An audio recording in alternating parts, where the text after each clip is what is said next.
السلام علیکم ناظرین، میں ہوں شہاب خان اور آپ دیکھ رہے ایم پی نیوز۔ ناظرین، ایک اور دھماکے دار خبر آپ کے ساتھ شریک کرتے ہیں کہ پیٹرولیم مصنوعات کی قیمتوں میں 7 روپے کی بجائے 11 روپے کا اضافہ ہونے کا امکان ہے۔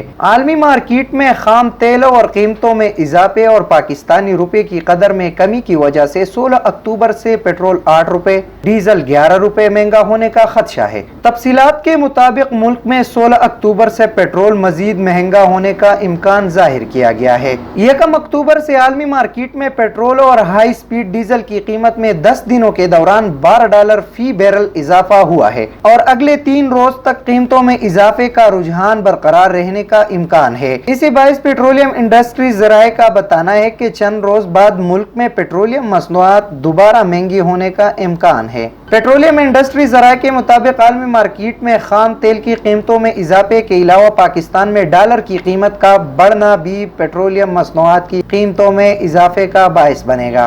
ذرائع کے مطابق پیٹرول کی قیمت 8 روپے فی لیٹر جبکہ ہائی سپیڈ ڈیزل کی قیمت 11 روپے فی لیٹر بڑھائے جانے کا امکان ہے۔ اضافے کی صورت میں نئی قیمتوں کا اطلاق 16 اکتوبر سے ہوگا۔ یاد رہے کہ گزشتہ ہفتے پیٹرولیم مصنوعات کی قیمتوں میں 4 روپے سے 8 روپے تک کا اضافہ کیا گیا تھا۔ وزارت خزانہ نے 1 اکتوبر سے تمام پیٹرولیم مصنوعات کی قیمتوں میں اضافے کا اعلامیہ جاری کیا۔